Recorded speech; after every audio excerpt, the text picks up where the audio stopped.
Do you notice anything unusual about this salamander?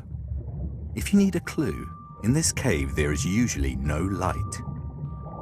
This is a Texas blind salamander, a type of salamander that has no eyes. In the perpetual darkness of the caves where it lives, they are of no use. Instead, its other senses have become highly developed. It can detect any movement in the water. It is completely aware of its surroundings, but all without eyes. By losing its eyes and developing other senses, the Texas blind salamander has adapted to its environment. All over the planet, plants and animals adapt to the challenges of their own habitat. These distant fox cousins range from the far frozen north of the Arctic to the scorching heat of the African desert and everywhere in between, including your own street or back garden. Yes, I'm talking about you. In the distant past, these foxes would all have shared a common ancestor, but now they are all adapted to their local habitat. Can you spot how these animals differ from each other and why they have developed these differences? The Arctic fox has darker fur in the summer months, but when winter comes, it has developed this pure white coat to help it blend into the snow while scavenging and hunting. The fur is also thick and warm to cope with the extreme cold. What a pair of ears! I should probably talk quietly.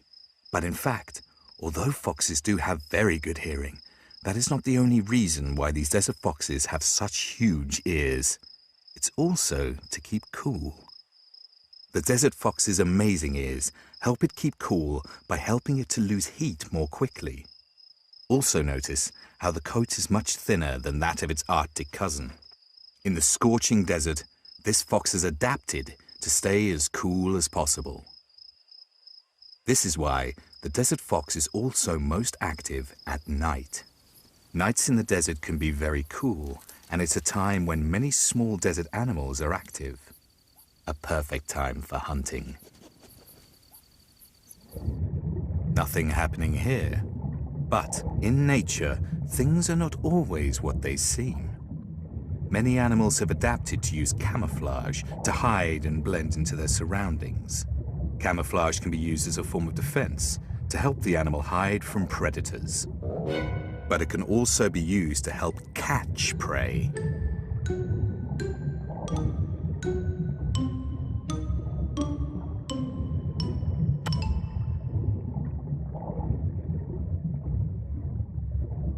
Probably the undisputed master of camouflage in the whole animal kingdom is the amazing cuttlefish. The cuttlefish can change both the color and texture of its skin to match any environment, and these incredible transformations can all happen in the blink of an eye. There are amazing examples of camouflage everywhere in nature. But how did these incredible creatures develop this impressive talent? Offspring are not identical to their parents. Even if it is a very small difference, there is variation from one generation to the next. The better the camouflage of the offspring, the harder it is for them to be seen by predators or prey, and the more likely it is that they will survive and reproduce. Here is a simple example. These moths are from the same parents. Some are dark, some are light. In the local environment, the darker moths will be more easily seen by predators and will be less likely to survive. The lighter moths are more likely to reach adulthood and reproduce. When they do, they will be more likely to produce more lighter-colored offspring, so after several generations, the number of lighter moths will be higher than the darker moths. This is how a species can adapt and develop over time to match their environment. This is also true for animals that use camouflage to hunt. The better they are at hiding, the more successful they will be at catching food and surviving, and the more offspring they will produce.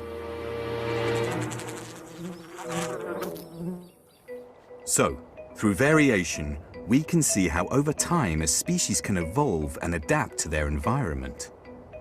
Animals that are better adapted to their environment will be more successful in surviving and reproducing. This is a key part of what we call natural selection.